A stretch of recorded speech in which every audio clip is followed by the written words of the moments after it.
איך מזהים עלייה וירידה בגרף תוך 10 דקות, איך מבינים את הגרף מאפס, לא בלבולי שכל, לא כמו כל המדריכים ששעה אומרים לכם וקורסים ופה ושם, פרקטי, איך עושים את זה כמו שצריך. כאן עידן מוסקו, וכאן מדברים על קריפטו, כסף, חופש, ומה שבבית ספר שכחו ללמד אותנו. איך באמת חיים. השבוע אורי זכה ב1,000 שקל, רק כי הוא נרשם לערוץ, הפעיל את כפתור הפעמון ורשם לנו פה למטה בתגובות. אם אתה גם רוצה שבוע הבא לזכות ב1,000 שקל, תרשום לי למטה בתגובות שנרשמת לערוץ, הפעלת את כפתור הפעמון, ואולי אתה תהיה הבא בתור. בסרטון הזה חבר'ה אני הולך ללמד אתכם איך לנתח גרף בצורה הכי פשוטה שיש. חבר'ה אני יודע שיש המון קורסים בעשרות אלפי שקלים והכל, זה מאוד פשוט, יותר פשוט ממה שאתם חושבים חבר'ה. עם כמה שזה נראה לכם מסובך והכל, היום תצפו בסרטון הזה, אתם תבינו איך באמת עושים את זה. סמכו עליי. מי שלא מכיר אותי, אני עידן מוסקו חבר'ה, אני בן 21, אוטוטו. 7 שנים אני כבר סוחר בקריפטו, אני מכיר את כל השוק, אפילו ב-2022 הייתי בכתבה בערוץ 14, היחיד שאמר בשידור חי על העליות שהולכות להיות בקריפטו. עולם הקריפטו זה העתיד, ואחרי הירידות האלה, אתם תראו את הכתבה הזאת עוד כמה זמן, יהיה עליות מאוד משמעותיות, אחרי כל ירידות יש פריצה משמעותית, כן, וזה הזמן להשקיע, אתה אומר בעצם? זה כמו בלק פריידיי, זה פשוט כמו בלק פריידיי שאני לעולם המטבעות הדיגיטליים. מי שהקשיב לי עשה הרבה מאוד כסף במהלך השנים שלי, אותתתי עוד על הרבה מאוד דברים, ומי שהקשיב לי עשה הרבה כסף חבר'ה. אנחנו נעבור למסך מחשב, תהיו פרקטיים חבר'ה, אני מאוד מאוד מאוד ישיר חבר'ה, אני הכי גברי שיש בעניין הזה, אני לא מסבן ומסבך לכם את השכל יותר מדי, כי זה מאוד פשוט, יותר פשוט ממה שאתם חושבים חבר'ה. אנחנו נתחיל רק בניתוח גרפים, לגבי חשבון מסחר, איך מפקידים כסף, איך קונים כסף, עשיתי על זה סרטונים בעבר, תחזרו אחורה איך קונים קריפטו, איך מפקידים כסף. אנחנו מיד נעבור למסך מחשב ותהיו איתי חבר'ה, אנחנו הולכים לדבר נטו על ניתוח גרפים. יש לכם אפליקציה, אני אסביר לכם מקדמה, יש לכם אפליקציה שמנתחת גרפים, ואפליקציה שאיתה אתם סוחרים. האפליקציה שאתם סוחרים זה יכול להיות בייננס, בייביט, אחד מאלה, עשיתי על זה סרטון ראשון שלי בערוץ, תחזרו לשם, תבינו איך פותחים חשבון. היום אנחנו נלמד איך קוראים את הגרף, בעצמו איך מפרקים את זה לגורמים, אתם תבינו את זה, ולאט לאט ככל שתתרגלו יותר, זה יבוא לכם לזהות את זה. אני הולך להשתמש גם באינדיקטור אחד. מה זה אינדיקטור? נסביר לכם עכשיו, זה בעצם עזר שעוזר לכם לנתח את הגרף, ועכשיו אתם תבינו הכל. בואו נעבור למסך מחשב חבר'ה בלי בלבולי שכל. טוב, אנחנו נכנסנו לגוגל ובשורת החיפוש רשמנו טריידינג ויו. שימו לב, בכתובת אם רשום לכם IL לפני זה, זה אומר שאתם תעשו טריידינג ויו בעברית. אם אתם תעשו בלי IL זה יהיה באנגלית. אני יודע שיש חבר'ה שמתקשים באנגלית וזה מובן, אז אנחנו נעשה את הניתוח בעברית שכולם יבינו. אני מאוד מאוד חברותי כלפי כולם. מה קורה פה חבר'ה? אז יש לנו בעצם חפש, יש לנו מוצרים, קהילה, לא מעניין, מה שלא צריך לדעת אני לא אומר לכם, זה לא מעניין חבר'ה, אני מדבר פרקטי. נלך לחפש, נגיד אנחנו רוצים לנתח קריפטו, אנחנו רוצים לסחור בקריפטו, הערוץ הזה לקריפטו, אז יש לנו בעצם צמדים. מה זה צמדים? BTC, USDT, אוקיי, USDT, מה זה USDT? זה מטבע ששווה לדולר, אוקיי, היום יש לנו את הדולר, בואו נרשום דולר, בטח עשיתם את זה מלא פעמים, שאתם רוצים לדעת כמה דולר שווה לעומת שקל, דולר לשקל, הדולר היום שווה 3.29 חבר'ה, השקל התחזק מאוד דרך אגב. אז מה קורה פה חבר'ה? אנחנו בעצם שאנחנו רואים BTC מול USDT, זה בעצם מראה לנו את המחיר של הביטקוין מול הדולר. אם אנחנו נעשה BTC מול BNB לדוגמה, BNB זה סוג של מטבע, והמטבע הזה שווה $1,000, אז זה יראה לנו את הביטקוין ביחס ל-BNB, כמו שהשקל היום שווה 3.29 שקל, דולר אחד שווה 3.29 שקל, אז ביטקוין אחד שווה ככה וככה דולר. אז אנחנו נעדיף ללכת ל-BTC מול USDT ולשורת החיפוש של בייננס בשביל לראות את הנתונים הכי עדכניים שיש. נעשה פתח גרף. ומה אנחנו יכולים לראות פה חברים שלי? קודם כל, איזה סיבוך זה נראה? איזה מסובך, סתם. זה לא, אני הולך להסביר לכם את זה הכי פשוט שיש חבר'ה, זה מאוד פשוט, יותר ממה שאתם חושבים שזה פשוט. אז קודם כל, מה יש לנו פה? יש לנו, אם נלחץ פה למעלה, תראו פה למעלה, יופי. אנחנו נראה את המחיר של הביטקוין בזמן אמת, $112,000. אוקיי, 112, כל שנייה אנחנו, זה עולה, יורד, זה לעומת הדולר חבר'ה, זה המחיר, יופי, רק זה, באזור הזה רק את זה אני רוצה שאתם תדעו, זהו, זה מה שמעניין, אני לומד, יופי. מה אנחנו יכולים לראות? גרף חבר'ה, מי שעשה בית ספר, אני לא, אבל מי שעשה בית ספר, יכול לדעת שיש לנו את ציר ה-X וציר ה-Y, פה אנחנו יכולים לראות באמת את המחירים, 90,000, 100,000, 120,000, המחירים שהביטקוין, כרגע הביטקוין, נכון רשנו לנו, 112,041, זה זמן אמת. יופי, פה אנחנו יכולים לראות זמנים, גרף מראה זמנים, מתי היה ואת המחיר. אם אנחנו נעלה פה למעלה, רגע, הנה פה למעלה, קודם כל שתדעו רגע איך אנחנו משחקים עם הגרף מבחינה מכנית. כאן אנחנו יכולים להזיז את הגרף למעלה למטה, וכשאני לוחץ על הגלגלת אני בעצם מגדיל אותו, סבבה? ותכף ניגש לזה. אני רוצה לעשות שעה. עכשיו, מה קורה פה? מה זה שעה? כל נר מייצג לי שעה. מה זה נר? עידן, מה זה נר? מה, אתה מדליק נרות לחנוכה? ממש לא. נר, חבר'ה, זה הדבר הזה.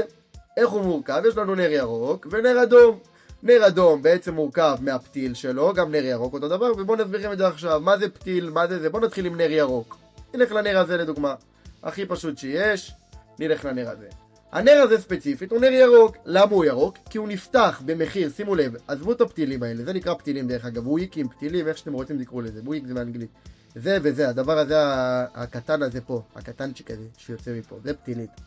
אוקיי, כמו שיש לנו פתיל שיש את הנר עצמו ויש מדליקים אש, אז זה האש. אז סבבה. מה זה פה? פה למטה, זה המחיר פתיחה של הנר. המחיר הזה נפתח במחיר של 112,021. איפה אנחנו רואים את זה? בצד ימין, חבר'ה. בצד ימין אנחנו רואים את זה. פה למעלה זה המחיר שהנר נסגר. זה נר של שעה אחת דרך אגב. הנר מייצג לנו שעה אחת. פה הוא נפתח ב-112,000. הוא נסגר ב-112,300. מה זה הפתילים? הפתיל העליון זה המחיר הכי גבוה שבשעה הזאת הוא היה. כלומר אנחנו נפתח הנר, התחיל שעה חדשה, סבבה. התחיל שעה, הנר נפתח פה. במהלך השעה הוא ירד למטה למחיר של 111,700 דולר, והוא עלה למעלה בזמן הזה ל-112,400, ובסוף הוא נסגר פה. הבנו? הוא נפתח פה, ירד לפה ונסגר פה. יאללה, הלאה. נר אדום, מה זה? נר אדום זה גם שעה, כל נר הוא שעה אמרנו. מה שכן, בנר אדום הוא נפתח פה למעלה, ב-112,800, נסגר פה. המחיר הכי גבוה של הנר באותו זמן היה 112,860, והכי נמוך שלו באותו זמן היה 111,800. בסוף, הנר בחר להיסגר פה. הבנו את הדבר הזה? זה נרות, חבר'ה. כל נר מייצג לי שעה. אם אני אלך לנר הזה, עידן, מה הנר הזה בינתיים? אנחנו כרגע, הנר הזה אני רואה בצד ימין שהוא נסגר עוד 16 דקות, נכון? איפה אני רואה? פה, הנה, נסגר עוד 16 דקות, 16 דקות ו-11 שניות. יש לנו? יופי, זה האזור הזה, גם את המחיר אני רואה. מה קורה פה? אם אני אעבור עכשיו נגיד חצי שעה, בוא נראה, 30 דקות. עכשיו, כל נר מייצג לי חצי שעה. כלומר, הנר הזה והנר הזה מייצגים לי שעה אחת. הבנו? זה וזה מייצגים לי שעה אחת. למה זה חשוב לדעת את זה? כי במהלך המסחר שלנו אנחנו נרצה הרבה פעמים לעבור בין זמנים, לדלג. אוקיי, בשביל להבין את הגרף יותר טוב מה קורה. מה אנחנו נעשה בהכי פרקטי? אנחנו נתחיל בניתוח של 15 דקות. אתם לא תעבדו על זמן יותר מ-15 דקות. 15 דקות, 30 דקות ו5 דקות. תרשמו את זה חבר'ה במחברת. אני הייתי מעדיף לא לכתוב כי אני לא אוהב לכתוב. בואו נבין דברים בסיסיים חבר'ה. איך אנחנו מנתחים, איך מזהים עלייה וירידה. נתחיל מהדבר הראשון שאני רוצה שתכירו, שזה בעצם נקרא תמיכה והתנגדות. נתחיל עם זה, אחרי זה אני אסביר לכם על אזורי נזילות, אבל אני לא רוצה לסבך יותר מדי. מה זה תמיכה? אנחנו על גרף כרגע של 15 דקות, כלומר כל נר מייצג לי 15 דקות. הנר הזה ספציפית נסגר עוד 2, 3, 1, והנה שניות, שימו לב, נפתח לנו נר חדש. ראיתם את זה פה את הקטנצ'יק? יפה. אז מה זה תמיכה והתנגדות? אני בצד ימין, אני רוצה שתכירו את הדבר הזה, את הקו הזה שאתם יכולים לעשות ככה. אצלי זה בירוק, אצלכם זה יכול להיות בכחול, ואני רוצה שאתם תכירו את הדבר הזה פה, מלבן. זהו, זה אני רוצה שתכירו, את הדבר הזה ואת הדבר הזה, כרגע לפחות. פה אני רוצה לראות, קודם כל, אני מסתכל על הגרף, יש לי רמת מקרו ורמת מיקרו. מה זה מקרו? זה רמה כללית, אני מסתכל מלמעלה. מיקרו, מגדיל את הגרף, הבנו? מקטין, מגדיל. מקרו, מיקרו, יופי. אני רוצה לראות, קודם כל, את האזורים שהגרף נגע בהם כמה שיותר פעמים, ולראות מתי הוא ירד. מה זה ירד? כלומר, ברגע שאנחנו יכולים לראות שהוא עלה, זה אומר שהיה לנו לחץ קנייה, כי ממה עובד השוק? הרי מהיצע וביקוש. מה זה היצע? אם לא למדתם בבית ספר, היצע זה מה שאנשים מציעים, וביקוש זה מה שאנשים מבקשים. אוקיי, אם עכשיו יש לנו הרבה אנשים שרוצים לקנות ביטקוין, מה יקרה לביטקוין? תענו לי אתם. יאללה, נכון? מצוין. אם הרבה אנשים ירצו למכור ביטקוין, אז מה קורה? ההיצע שלנו בעצם, הביקוש שלנו בעצם נמוך, כי הרבה רוצים למכור, אוקיי? אנחנו רוצים הרבה למכור, להעיף את הסחורה, ואין הרבה אנשים שרוצים לקנות, נכון? אז הביקוש נמוך. אז מה קורה? הביטקוין יורד. אם הביקוש גבוה, ויש הרבה אנשים, אם הביקוש גבוה והרבה אנשים פחות מציעים ביטקוין, אוקיי? כלומר, אנשים רק רוצים לקנות, ויש פחות אנשים שרוצים למכור, אז המחיר יעלה, נכון? כי אז המחיר יהיה שווה יותר גבוה ויותר גבוה. אם עכשיו אני רוצה, יש לי מלפפון, לדוגמה, שווה 10 שקל, ויש לי עכשיו רק 100 מלפפונים, ויש לי 1,000 אנשים שרוצים לקנות, אבל רק 100 יכולים, נכון? אז מה, אני לא אמכור ב10 שקל, אני רוצה למכור ב100 שקל, למה? כי רק מי שיש לו כסף יקנה. אותו דבר בביטקוין, זה השוק חברים. כשהגרף עולה, הביקוש גבוה, ההיצע נמוך, כשהגרף יורד, הביקוש נמוך, ההיצע גבוה. אז זה בעצם אזורי ההתנגדות שלנו חברים, האזורים למעלה, איפה שהגרף יתנגד אליהם, מהמילה יתנגד. אז אנחנו יכולים לראות שבאזור הזה, היה לנו התנגדות, הגרף נגע, ירד, נגע, ירד, נגע, ירד. אוקיי, הוא לא הצליח לעבור את האזור הזה, שימו לב, הוא נגע 1, 3 פעמים חבר'ה הפתילים שלו. איפה האזור תמיכה שלנו? אז יש לנו קודם כל אזור תמיכה פה, אזור תמיכה אני רואה באזור הזה, נכון? שהגרף כל פעם נגע, ירד, נגע, ירד, הוא אומנם פרץ טיפה, אבל זה לא משנה. אוקיי, בסוף, אחרי שהוא פרץ את האזור תמיכה, הוא התחיל לרדת. וזה בדיוק מה שאני בא להגיד לכם חברים, פריצה של אזור תמיכה, זה, או אזור התנגדות, זה אזור תמיכה דרך אגב, כי הוא תמך, תמיכה, מהמילה תמיכה, אני תומך, מצוין, יופי, פרץ.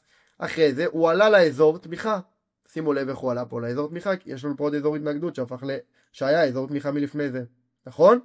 ואז הוא לא הצליח לפרוץ אותו, והמשיך לרדת, ואז נוצר לנו פה אזור תמיכה נוסף, נכון? אפילו האזור הזה נגע, עלה, נגע, עלה, יופי, זה האזור.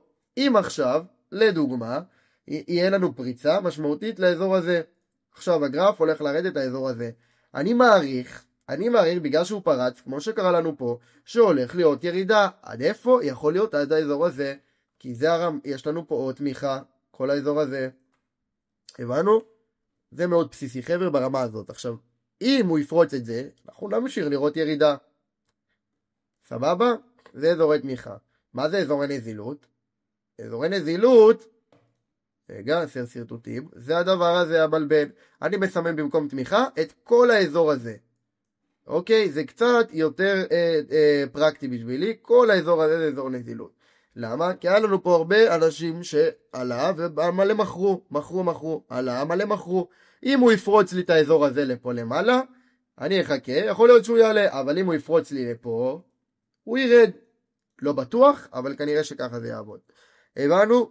טוב, זה האזורים האלה, תמיכה, התנגדות, אזורי נזילות חבר'ה. רמת המקרו זה להסתכל מהרמה הזאת, רמת המיקרו זה להיכנס יותר פנימה לגרף. טוב, מה קורה לנו פה חברים? אני רוצה שתלמדו על עוד אינדיקטור. אינדיקטור זה משהו נוסף שעוזר לנו במסחר, שקוראים לו בעצם FVG. FVG. נוסיף את האינדיקטור הזה ברגע שלחצתי, והוא נמצא לי פה עין. שם אותו, מוריד עין, מוריד אותו. אני אהיה עם העין דלוקה. יש לנו FVG ירוק ו-FVG אדום. אם ה-FVG ירוק, מה זה FVG? בואו תראו. זה בעצם הפער בין הנר הזה, שימו לב. בין הנר הזה, בין הקצה של הנר הזה, לנר הזה אין לנו תמיד FVG, אין לנו תמיד פער. מה זה אומר? שהשוק הלך בצורה חלקה, היה לנו רק קניות, בלי מחירות. אוקיי? אותו דבר פה, בין האזור הזה, לאזור הזה, זה FVG, זה חשוב, FVG גדול, זה באמת באזור הזה, היה לנו רק קניות, לא היה לנו מחירות. גם פה הוא ניסה לרדת, אבל לא הצליח. אם אנחנו נמצאים חבר'ה, על ה-FVG האדום, אנחנו בעצם מצפים לאזור ירידה. אם אנחנו נמצאים על הירוק, נצפה לעלייה. מה קורה לנו פה? הגרף רוצה למלא כמה שיותר FVG, הגרף בעצם רוצה למלא אותם בשביל לסגור אותם. טוב, אם עכשיו עידן מוסקו, אני שואל אתכם שאלה חברים, אם עכשיו יהיה לנו פריצה מלאה ל-FVG הזה, כלומר הנר הזה הולך להיסגר פה, אוקיי? מה אני אצפה שיקרה?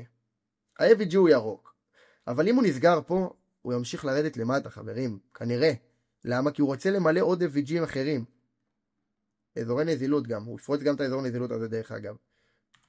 חבר'ה, זה FVG, זה אזורי נזילות, זה מה שאני רוצה שתבינו חבר'ה. איך נכנסים לעסקאות בפועל? עשיתי על זה סרטון כבר בערוץ. מה עוד אני רוצה שתבינו? יש לנו גם כן, חבר'ה, מי שלא מכיר או רוצה להכיר, יש לנו דבר שנקרא מועדון כוכבי הקריפטו. זה אחד הדברים הכי טובים לסוחרים מתחילים, כי זה לא רק מלמד, אלא אתם כבר יכולים להיכנס לעסקאות בלייב.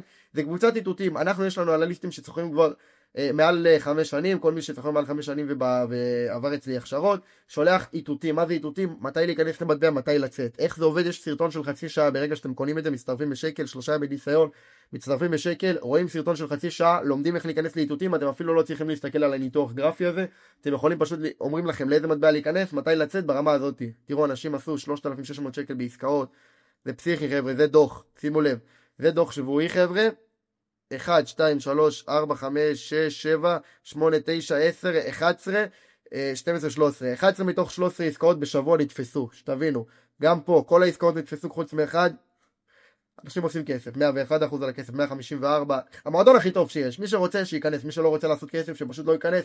יש לי שם חבר'ה, שתבינו, הורים, אמהות חד-הוריות, שבקושי מצליחות לפרנס את המשפחה שלהם, את הילדים שלהם, יצטרפו לזה בשביל להכניס עוד 5-6 אלף שקל בחודש. למה? כי זה פשוט, זה מאוד פשוט, אנחנו אומרים לכם מה לעשות. זה משהו שאין בארץ דרך אגב, כי אנחנו באמת, זה מעל 80% הצלחה, זה פסיכי, מעל 85 כבר. טוב, זה המועדון חבר'ה, ככה מנתחים גרף, הכי בקצרה שיש, הכי פרקטי שיש, אני מאוד אוהב אתכם. הצעד הבא שלך זה להיכנס לקבוצת וואטסאפ שלנו החינמית, חבר'ה נשאר שם 65 מקומות אחרונים, יש קישור למטה, תלחץ, תיכנס, זה שווה זהב, גם שם נשלחים לפעמים איתותים בחינם. אני רואה שאתה לא רשום לערוץ, אז תירשם עכשיו למטה ותדליק את הפעמון, כי יש פה עדכונים בערוץ הזה שאין במקום אחר שיכולים להפוך אותך למיליונר. באמת אני אומר לך את זה, תירשם, תפעיל את הפעמון, יכול להישלח פה דברים מטורפים ואתה הראשון שתקבל התראה לזה. עד כאן היה עידן מוסקו, ויאללה ביי.